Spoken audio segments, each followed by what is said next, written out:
As a reminder, just like during its approach to the International Space Station, Dragon's departure into orbit is designed to be fully autonomous, requiring no action from the crew on board. However, unlike Dragon's arrival, there are no hold points during the departure sequence, therefore it takes a lot less time to leave the vicinity of the space station and to ചൊവ്വാഴ്ച arrive. വൈകിട്ട് 3 മണിയോടെ പേടകം California തീരത്തിനടുത്ത് ശാന്തസമുദ്രത്തിൽ splash down ചെയ്യാനാണ് തീരുമാനം. അതിനുശേഷം ഈ യാത്രികരെ പേടകത്തിൽ നിന്ന് പുറത്തെത്തിച്ച് ബോട്ടുകളിൽ പുനരധിവാസ കേന്ദ്രത്തിലേക്ക് കൊണ്ടുപോകും. കാരണം നമുക്കറിയാം ഭൂഗുരുത്വവുമായി പൊരുത്തപ്പെടേണ്ടതുണ്ട്. ഇവർ 18 ദിവസം ബഹിരാകാശ നിലയത്തിൽ തങ്ങിയതാണ്. ഇനി ഭൂഗുരുത്വവുമായി ഒക്കെ പൊരുത്തപ്പെടേണ്ടതുണ്ട്. അതുകൊണ്ട് തന്നെ 7 ദിവസം പുനരധിവാസ കേന്ദ്രത്തിലേക്ക് കൊണ്ടുപോയി അവിടെ നിന്നതിന് ശേഷമായിരിക്കും ഇവർ തിരിച്ച് സാധാരണ ജീവിതത്തിലേക്കൊക്കെ എത്തുന്നത്. 7 ദിവസം ശുക്ല അവിടെ പുനരധിവാസ കേന്ദ്രത്തിലായിരിക്കും. എല്ലാം കൃത്യമായി തന്നെ നടക്കുകയാണെങ്കിൽ നാളെ വൈകിട്ട് 3 മണിക്ക് പേടകം കാലിഫോർണിയ തീരത്തിനടുത്ത് ശാന്ത സമുദ്രത്തിൽ സ്പ്ലാഷ് ഡൗൺ ചെയ്യും. 23 കിലോ ഭാരം വരുന്ന കാർഗോയുമായാണ് ക്രൂ ഡ്രാഗൺ ഭൂമിയിലേക്ക് എത്തുക. ബഹിരാകാശ പരീക്ഷണങ്ങളുടെ ഡിജിറ്റൽ വിവരങ്ങളും നാസയുടെ ചില ഉപകരണങ്ങളും ഒക്കെ ഈ 263 കിലോ ഭാരം വരുന്ന കാർഗോയിലുണ്ട്. നമുക്ക് ദൃശ്യങ്ങൾ കാണാം. അതേ വേഗതയിൽ തന്നെ, അതായത് മണിക്കൂറിൽ 26,511 കിലോമീറ്റർ എന്ന വേഗതയിൽ തന്നെയാണ് ഇപ്പോഴും ഈ പേടകത്തിന്റെ യാത്ര. ഭൂമിയെ ഇങ്ങനെ ചുറ്റിക്കറങ്ങി പല ഘട്ടങ്ങളിലായി ഉയരം കുറച്ച് കൊണ്ടുവന്നായിരിക്കും യാത്ര നടക്കുക. അതായത് 22 മണിക്കൂർ നീണ്ടു നിൽക്കുന്നതാണ് മടക്കയാത്ര. ഭൂമിയെ ചുറ്റിക്കറങ്ങി പല ഘട്ടങ്ങളിലായി ഉയരം കുറച്ചു കൊണ്ടുവരും. ഭൂമിയുടെ ഉപരിതലത്തിൽ നിന്ന് പേടകം 350 കിലോമീറ്റർ ഉയരത്തിലെത്തുന്ന ഘട്ടത്തിലായിരിക്കും ഡി ഓർബിറ്റിംഗ് നടപടികളിലേക്ക് നീങ്ങുക.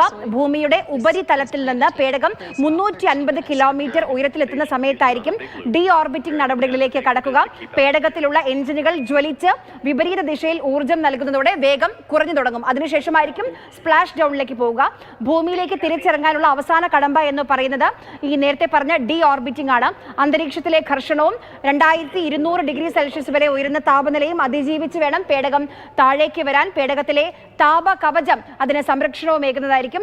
നേരത്തെ പറഞ്ഞതുപോലെ നാളെ ഇന്ത്യൻ സമയം 3 മണി കഴിഞ്ഞ് കാലിഫോർണിയ തീരത്തിനടുത്ത് പസഫിക് സമുദ്രത്തിലാണ് ഡ്രാഗൺ പേടകം വന്നു വീഴുക. സ്പ്ലാഷ് ഡൗൺ ആണ്. തുടർന്ന് യാത്രികരെ സ്പേസ് എക്സിന്റെ കപ്പലിൽ ആയിരിക്കും തീരത്തേക്ക് കൊണ്ടുപോവുക. ശുഭാൻഷു ഉൾപ്പെടെയുള്ള യാത്രികർക്ക് ഒരാഴ്ചത്തെ വിദഗ്ധ ഒരു വിശ്രമം അനുവദിക്കുന്നുണ്ട്.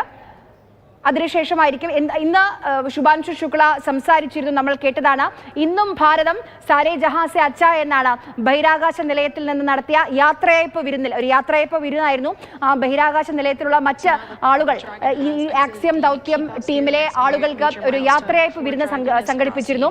രാകേഷ് ശർമ്മയുടെ അതിപ്രശസ്തമായ വാക്കുകൾ സാരേ ജഹാസെ അച്ച അത് തന്നെയാണ് ശുഭാൻഷു ശുക്ലയും ഉപയോഗിച്ചിരുന്നത്.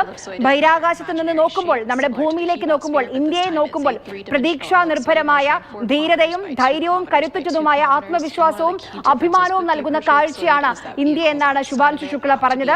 എന്തായാലും ഈ അനുഭവങ്ങളൊക്കെ തിരിച്ചു വന്നതിന് ശേഷം ഇന്ത്യക്കാരുമായി പങ്കുവെക്കുമെന്നും ശുഭാൻഷു ശുക്ല സംസാരിച്ചപ്പോൾ പറഞ്ഞിരുന്നു. നമുക്കറിയാം അവിടെ നിന്നൊരു VVIPയോട് സംസാരിക്കുമെന്നൊക്കെ കേട്ടിരുന്നു. പോകുമ്പോൾ തന്നെ അത് നരേന്ദ്രമോദിയായിരുന്നു. നരേന്ദ്രമോദിയുമായി ശുഭാൻഷു ശുക്ല സംസാരിക്കുന്നത് നമ്മൾ കണ്ടു. കേരളത്തിലെ തിരുവനന്തപുരത്തെ ഒരു സ്കൂളിലെ വിദ്യാർത്ഥികളുമായും ശുഭാൻഷു ശുക്ല സംസാരിച്ചിരുന്നു. പക്ഷെ അതിന്റെ തത്സമയ ദൃശ്യങ്ങളൊന്നും നമ്മൾ കണ്ടിരുന്നില്ല. എന്തായാലും അതുമായി ബന്ധപ്പെട്ട കൂടുതൽ വിവരങ്ങൾ ശുഭാൻഷു ഭൂമിയിലേക്ക് മടങ്ങി വന്നതിന് ശേഷം നമുക്കറിയാം. എന്തായാലും ഇന്ത്യയെ സംബന്ധിച്ച് ഇത് വലിയൊരു കുതിച്ചു ചാട്ടമാണ്. നമ്മൾ നേരത്തെ പറഞ്ഞതുപോലെ ഗഗൻയാൻ നമ്മുടെ ഏറ്റവും വലിയ സ്വപ്ന പദ്ധതിയാണ്. ഗഗൻയാൻ ഒരു ഭാഗത്തുണ്ട്. അതോടൊപ്പം തന്നെയാണ് അന്താരാഷ്ട്ര ബഹിരാകാശ നിലയം, ഭാരതീയ നിലയം, ഭാരതത്തിന്റെ നിലയം അവിടെ സ്ഥാപിക്കാൻ ആലോചിക്കുന്നുണ്ട്. അതുമായി ബന്ധപ്പെട്ടൊക്കെ ശുഭാൻഷു ശുക്ലയുടെ ഈ യാത്ര വളരെ വലിയ മുതൽക്കൂട്ടായിരിക്കും. അവിടെ ചെലവഴിച്ച 18 ദിവസങ്ങൾ ആ രീതിയിൽ വളരെ നിർണായകമായിരിക്കും നമ്മുടെ ഗഗൻയാനും അതോടൊപ്പം തന്നെ ഭാരതീയ അന്തരീക്ഷ സ്റ്റേഷന്റെ ഒക്കെ നിർമ്മാണത്തിന്.